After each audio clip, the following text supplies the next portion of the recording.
Ford Smith is going to kick us off with a little snippet of something cool that you should know about. Ford, over to you. Awesome. Okay, so my wife and I, we went seed oil free like a year and a half ago. I don't know if you've ever fully done it for a week. People say they've done it. You've never really done it until you've done it, and then you've tried canola oil and woken up the next morning and felt like shit for 2 days. It's a real thing. It's a real thing.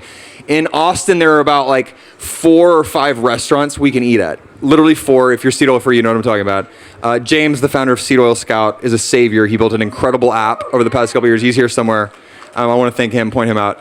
But so the story, this is a little 4-minute like little pitch thing, but I have a cannabis company in California. In June of this past year, the LA Times ran an expose where they went and they took all of the top cannabis brands off the shelves in California and they tested them against the pesticide that are supposed to be regulated for in the state of California.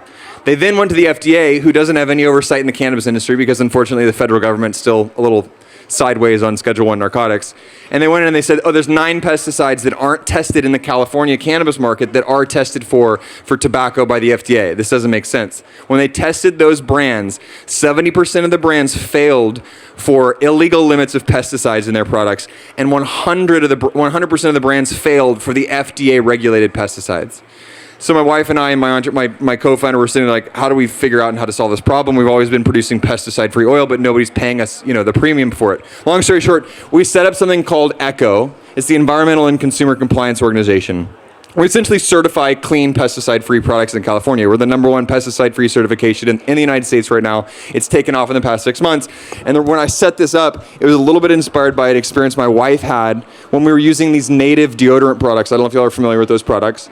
If you are, I'd probably replace them with something new. Salt and Stone's a really good option. But we found out through a TikTok video that they had sold their brand to Procter & Gamble, switched their supply chain, and all of a sudden had pretty nasty levels of heavy metals in their products, right? These are things that I don't want to have to think about. So why is there not a certification for this? So what we decided to do, the Environmental and Consumer Compliance Organization, ECCO, we're now moving into food and beverage. And I want to thank Mark and Brianna Hyman for having us to dinner, a Jeffersonian dinner at their house a couple weeks back. And we were talking about what are ideas in Maha that we can catalyze and actually take action on. And I said, you know what, I came up with this idea. I'm really bummed there's only 4 restaurants in Austin I can eat at. These are the 4.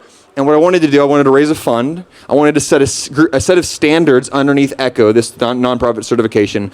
Work with my doctor friends to come up with these standards of what it would look like if there were non-seed oil or seed oil free. I know seed oils are debatable, but we'll get into that later. Non-stick pans, no styrofoam, etc. Why is there not a certification out there for that? And she raised her hand and she was like, "That's fucking awesome.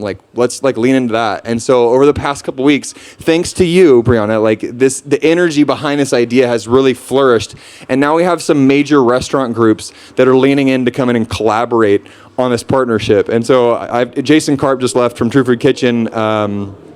Vinny Lingham's back here somewhere. He just backed Tallow Grill, if y'all have seen that in the news lately. That's pretty cool.